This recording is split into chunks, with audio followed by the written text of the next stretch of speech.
मेरा तेरा करे तू काहे, ना तेरा ना मेरा है। मेरा तेरा करे तू काहे, ना तेरा ना मेरा है, ना तेरा ना मेरा है। ये तो केवल मन भ्रम छाया, ये तो केवल मन भ्रम छाया, ये तो केवल मन भ्रम छाया। करता मेरा तेरा है, करता मेरा तेरा है। मेरा तेरा करे तू काहे, ना तेरा ना मेरा है। मेरा तेरा करे तू काहे, ना तेरा ना मेरा है, ना तेरा ना मेरा है। मेरा तेरा करे तू काहे, ना तेरा ना मेरा है। चार पहर तरवर पर डेरा, चार पहर तरवर पर डेरा, चार पहर तरवर पर डेरा। पंछी आकर किया बसेरा, पंछी आकर किया बसेरा। जागा गर्व बसेरा तरवर, जागा गर्व बसेरा तरवर। करता मेरा तेरा है, करता मेरा तेरा है। मेरा तेरा करे तू काहे, ना तेरा ना मेरा है। मेरा तेरा करे तू काहे, ना तेरा ना मेरा है, ना तेरा ना मेरा है, ना तेरा ना मेरा है, ना तेरा ना मेरा है, ना तेरा ना मेरा है। मेरा तेरा करे तू काहे, ना तेरा ना मेरा है, ना तेरा ना मेरा है। चार पहर तरवर पर डेरा,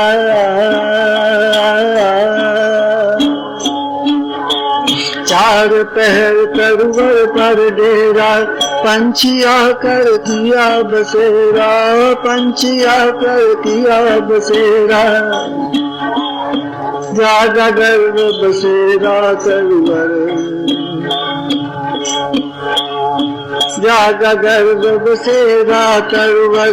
करता मेरा तेरा है, करता मेरा तेरा है। मेरा तेरा करे तू काहे, ना तेरा ना मेरा है, ना तेरा ना मेरा है। ये जग सिरजनहार बनाया, ये जग सिरजनहार बनाया। वो ही इसका है स्वामी, वो ही इसका है स्वामी। ये जग सिरजनहार बनाया, वो ही इसका है स्वामी, वो ही इसका है स्वामी।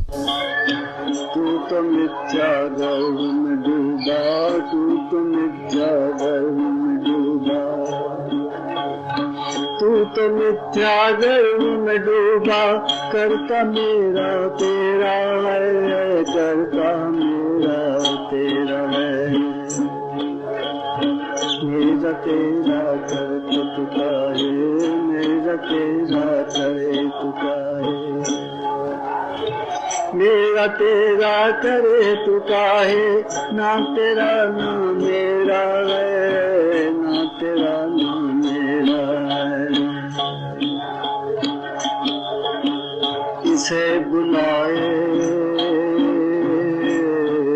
इसे भगाए, इसे बुलाए, इसे भगाए। इसे बुलाए उसे भगाए, इसे बुलाए उसे भगाए, जीवन सुख दुख ही बीता, जीवन सुख दुख ही बीता। मेरा तेरा सार न समझा, मेरा तेरा सार न समझा, मेरा तेरा सार न समझा, करता मेरा तेरा है, करता मेरा तेरा है। मेरा तेरा करे तू काहे, ना तेरा ना मेरा है। मेरा तेरा करे तू काहे, ना तेरा ना मेरा है। प्रीत शिवम सुनो है भाई, प्रीत शिवम सुनो है भाई, प्रीत शिवम सुनो है भाई, हम तुम तो जग छोड़न हारे, हम तुम तो जग छोड़न हारे। एक प्रभु ही रहे जो बाकी, एक प्रभु ही रहे जो बाकी, काहे मेरा तेरा है, काहे मेरा तेरा है। मेरा तेरा करे तू काहे, ना तेरा ना मेरा है, ना तेरा ना मेरा है, ना तेरा ना मेरा है, ना तेरा ना मेरा है, ना तेरा ना मेरा है, ना तेरा ना मेरा है। विवेकानंद ने एक स्थान पर लिखा है कि माया क्या है। उन्होंने कहा, लिखा है कि जब किसान अपने खेत की मुंडेर पर खड़ा होकर के कहता है कि इधर का खेत मेरा है और इधर का खेत मेरा नहीं है, बस यही माया है। जब माता कहती है कि ये बच्चा मेरा है और ये बच्चा मेरा नहीं है, ये माया है। ये मेरा है और ये मेरा नहीं है। देखिए, सबसे पहले तो अहम पैदा होता है। अहम का अर्थ है मैंपना। पहले तो चित्त के अंदर अहम पैदा होता है और अहम के बाद इदम अर्थात ये जगत दिखाई देता है। इस जगत के साथ आसक्ति हो जाती है, जगत सत्य प्रतीत होता है, जगत बहुत बड़ा दिखाई देने लगता है, जगत के विषयों के अंदर हमारे मन के अंदर आकर्षण पैदा हो जाता है। और जब हमारे चित्त के अंदर जगत के प्रति आसक्ति और आकर्षण का भाव पैदा हो जाता है, तो फिर हम जगत के विषयों को और जगत के भोगों को प्राप्त करने का प्रयत्न करते हैं। तो जो भोग हम प्राप्त कर लेते हैं, कहते हैं कि ये भोग तो मेरे हैं, और जो भोग हम प्राप्त नहीं कर सकते वो कहते हैं कि ये तेरे हैं, अर्थात किसी और के हैं। इस तरह से सारा जगत मेरे और तेरे के चक्रव्यूह के अंदर उलझा हुआ है। ऐसा उलझा है कि इस चक्रव्यूह के अंदर से निकल पाना उसके लिए बहुत कठिन हो गया। किंतु संतों ने बहुत समझा करके मनुष्य को कहा है कि ये मेरा और तेरे का जो भाव है, ये तेरे अहंकार को और पुष्ट करता चला जा रहा है। हमारी कठिनाइयां आरंभ होती हैं अहंकार के उदय होने से, और जब हम अहंकार को समाप्त करने की ओर आगे बढ़ते हैं तो काम, क्रोध, लोभ, मोह, मद, मत्सर, ईर्ष्या, द्वेष, स्वार्थ इत्यादि ये जो मन के विकार हैं, ये पहले आ जाते हैं। अहंकार पीछे रह जाता है, पीछे सुरक्षित खड़ा हो जाता है। ये उसके सैनिक हैं जो कि अहंकार की सुरक्षा करते हैं, अहंकार के पहरेदार हैं। तो पहले इनको समाप्त करके और फिर अहंकार को समाप्त किया जा सकता है। पहले काम, क्रोध, लोभ, मोह इत्यादि ये सब समाप्त होंगे, अंत में जाकर के अहंकार समाप्त होगा। और अहंकार ऐसा है कि दिखाई नहीं देता, बाकी सब दिखाई दे जाते हैं, उनका प्रभाव दिखाई दे जाता है। काम, क्रोध, लोभ, मोह, ईर्ष्या, द्वेष, स्वार्थ, ये सब दिखाई दे जाते हैं। वो पता लगता है, आपको पता लग जाता है कि इसके अंदर ये विकार आ गया। लेकिन अहंकार ऐसा है कि मन के अंदर ही अंदर वो विकसित होता रहता है और उसके कारण दूसरे दूसरे विकार उभरते हैं। अहंकार सुरक्षित बैठा रहता है, जबकि सारे विकारों की जो जड़ है वो अहंकार है। तो अहंकार के पश्चात वो मेरे तेरे का भाव आता है, और मेरे तेरे का भाव का अर्थ यह है कि हमारे चित्त के अंदर राग और द्वेष पैदा हो गया। क्योंकि राग और द्वेष से युक्त होकर के ही हम मेरे और तेरे के भाव के अंदर उलझ जाते हैं। तो संतों ने समझाया है, मनुष्य को बार बार समझाया है, बहुत समझाया है कि तू क्यों मेरे और तेरे के चक्कर में पड़ा है। क्योंकि मेरा और तेरे का जब भाव जब तक नहीं छूटेगा, तेरा अहंकार भी समाप्त नहीं होगा। ये बात समझ ले मन के अंदर के, यदि तू सुख चाहता है, यदि शाश्वत शांति और आनंद को प्राप्त करना चाहता है, तब तुझे मेरे तेरे को के भाव को समाप्त करके और अपने चित्त के अंदर जो अहंकार उदय हो गया है, उस अहंकार को अपने मन से मिटा देना पड़ेगा। कहा कि ये तो केवल मन भ्रम की छाया है। हमारे मन के अंदर भ्रांति क्या आ गई है? हमारे अंदर एक भ्रांति ये पैदा हो गई है कि मैं ही चेतन हूं, मैं ही करने वाला हूं, मैं ही भोगता हूं। ये जो हमारे चित्त के अंदर एक भ्रांति पैदा हो गई है, और ये भ्रांति पैदा हुई है हमारे आत्मा के और चित्त के मिलन होने पर, उनके संयोग होने पर या उनके तादात्म्य होने पर हमारे चित्त के अंदर एक भ्रांति पैदा हो गई है। और ये भ्रांति का ही फल ये हमको जगत दिखाई देता है। भ्रांति का ही फल ये होता है कि हमारे चित्त के अंदर भांति के विकार उत्पन्न हो जाते हैं। ये सब जितनी भी समस्याएं हमारी खड़ी हो जाती हैं उसी भ्रांति के कारण, और उसी भ्रांति के कारण ही हमारे हित में अहंकार भी हो जाता है। तो कहा कि ये जो है तेरे मन के अंदर जो एक भ्रम, एक भ्रांति पैदा हो गई है, उसी भ्रांति की ये छाया है, उसका प्रतिबिंब है, उसका परिणाम है कि जो तू मेरा और तेरा करता है, करता मेरा तेरा है। मेरा और तेरा जो तू करता है, ये घर मेरा है, ये घर मेरा नहीं है, ये पड़ोसी का घर है। ये चश्मा मेरा है और ये चश्मा पता नहीं किसका है, कि मेरा नहीं है, मेरा तो यही चश्मा है। फिर मैं इस चश्मे के प्रति आसक्त हो जाता हूँ। फिर जब ये चश्मा टूट जाता है या गुम हो जाता है तो मैं दुखी हो जाता हूँ।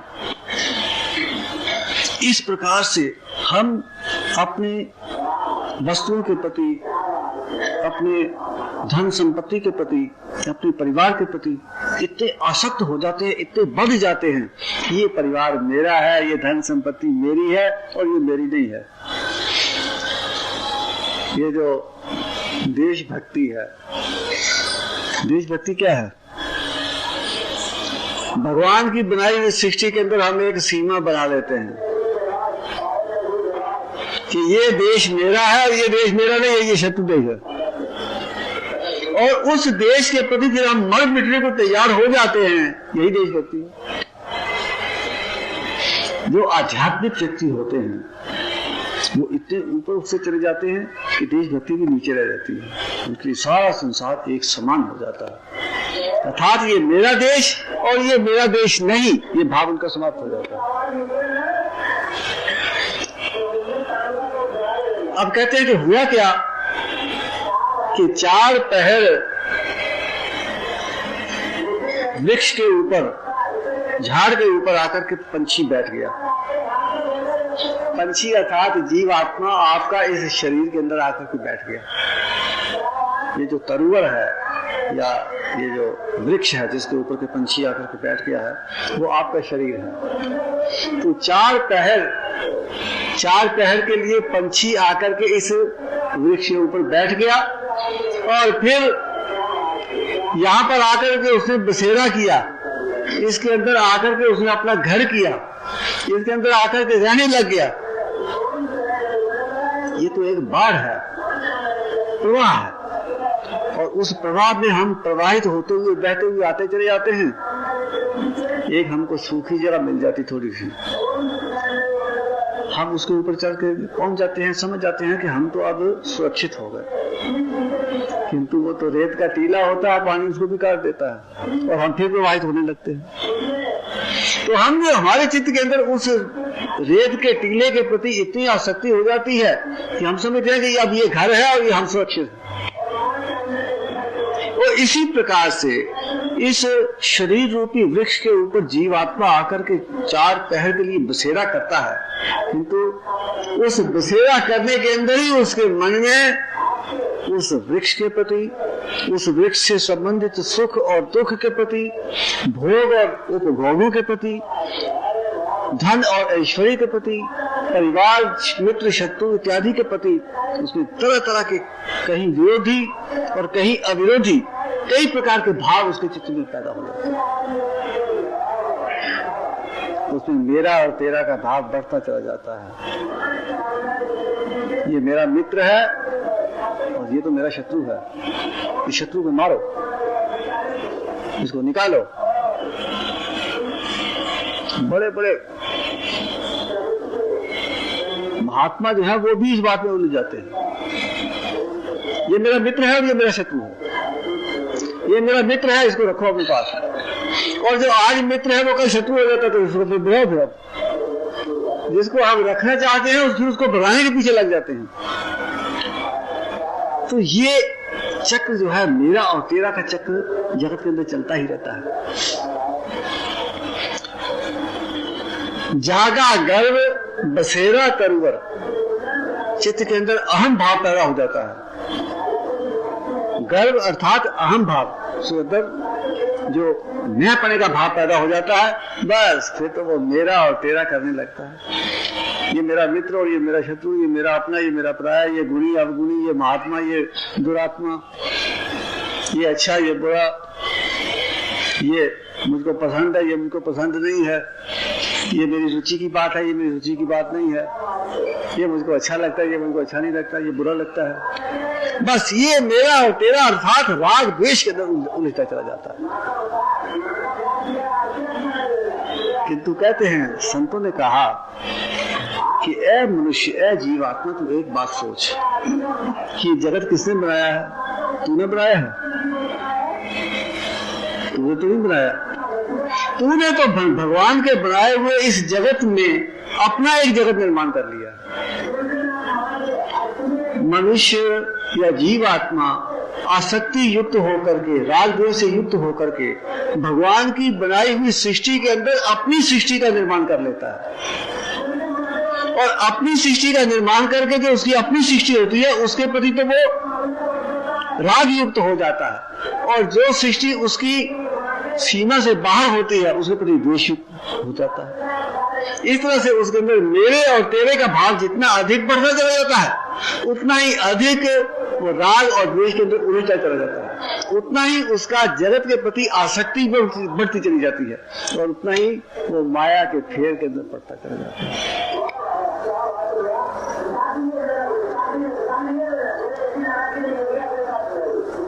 तो कहा कि ये सृष्टि तो भगवान ने बनाई और वही इसका स्वामी है, वही इसका मालिक है, और तू तो फालतू के अंदर अहंकार में उलझ गया, अहंकार में डूब गया।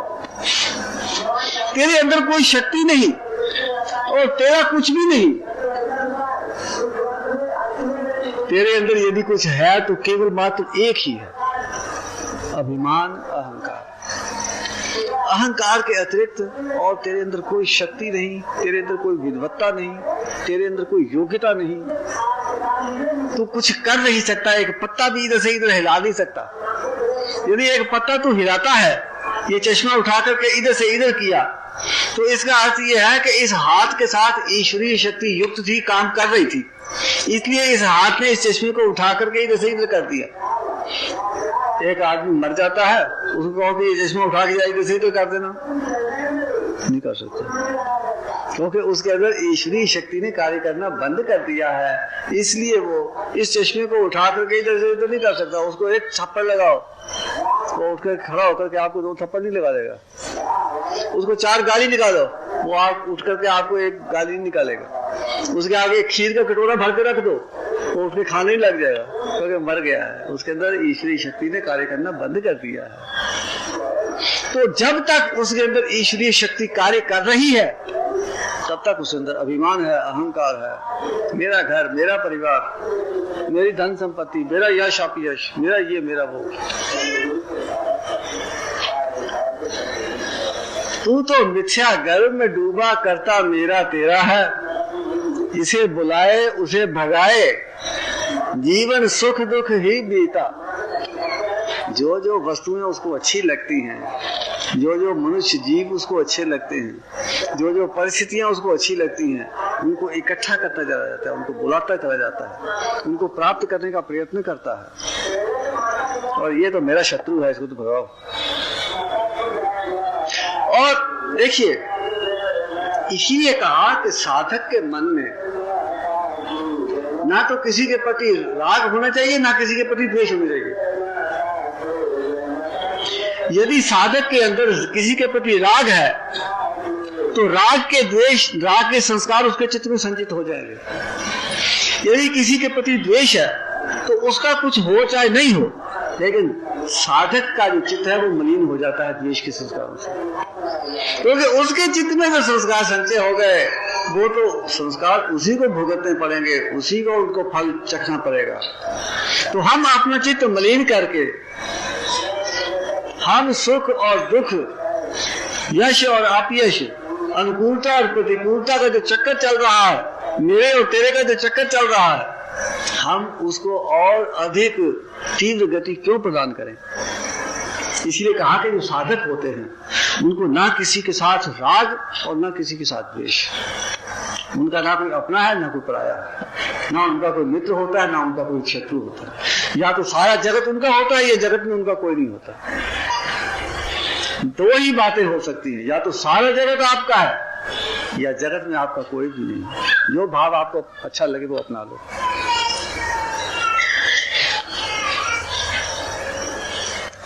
तो इसे बुलाए उसे भगाए, किंतु वो मेरे और तेरे का सार नहीं जानता कि इसका भाव क्या है, इसका प्रभाव क्या हो रहा है, मेरे चित्त के ऊपर इसका क्या प्रभाव पड़ रहा है, ये क्या तत्व है, ये क्या बात है, ये मेरा तेरा जो है, इसका रहस्य क्या है। इस बात को वो नहीं समझ पाता। वो तो बस मेरे और तेरे में उलझा रहता है, उलझा ही चला जाता है। अंत में आकर कहा कि ये जो जगत है, हम और तुम सब इस जगत को छोड़ करके चले जाने वाले हैं। जितने लोग यहाँ पर बैठे हैं या यहाँ पर नहीं बैठे बाहर हैं, एक ना एक दिन इस जगत को छोड़ करके जाने वाले हैं। ये तो निश्चित है। हम यदि अपने आसपास देखें तो कोई व्यक्ति होगा जो 100 साल से ज्यादा उम्र पाता हो, जबकि इस सृष्टि को बने हुए पता नहीं करोड़ों अरबों वर्ष हो गए। कई आए कई गए, यहाँ तक कि भगवान भी यदि मनुष्य रूप धारण करके आता है तो उसको भी जगत खाली करके एक दिन जाना पड़ता है। वो भी सदैव यहाँ नहीं रह पाता। तो जब भगवान भी आकर के यहाँ पर सदा के लिए नहीं टिक सकता, तो आप और हमारी तो क्या ही गिनती है। तो कहा कि ऐ जीवात्मा, इस बात को जरा सोच कि हम और तुम और बाकी जितने भी जीव हैं, वो तो सब एक ना एक दिन जगत को छोड़ करके जाने वाले हैं। केवल एक परमात्मा प्रभु प्रीतम ही ऐसा है जो कि सदैव एक समान शाश्वत नित्य बना रहता है। जब तेरा कोई अस्तित्व ही नहीं, 5 साल बाद, 10 साल बाद, 20 साल बाद, 50 साल बाद इस जगत को छोड़कर तू जाने वाला है, ये बिल्कुल निश्चित है। यदि निश्चित नहीं है तो ये बात है कि तू कब जाएगा ये निश्चित नहीं है, लेकिन तू एक दिन चला जाएगा यहां से, ये बात बिल्कुल निश्चित है। इसलिए ऐसा समझाते हैं संत शास्त्र, महापुरुष ऐसा समझाते हैं जीव को कि तू इस बात को समझ ले कि जीव जो भी जगत के अंदर आया वो एक दिन जगत को छोड़कर के चला जाएगा। केवल एक प्रभु प्रीतम परमात्मा ही ऐसा है जो कि इस जगत के अंदर, ये जगत हो जगत नहीं हो, जगत चाहे विलीन हो जाए चाहे प्रलय हो जाए, जगत प्रकट हो अप्रकट हो, कैसी भी अवस्था हो, कि तू प्रीतम प्रभु परमेश्वर वो सदैव बना रहने वाला है। तो फिर यदि ये बात है तो फिर तू मेरा और तेरा क्यों करता है, इसका क्या अर्थ है? इसलिए मेरे और तेरे को छोड़ और भगवान का भजन कर, यही इसी में तेरा कल्याण है, इसी में तेरा मन की शांति है और इसी से तुझे सुख की प्राप्ति होगी।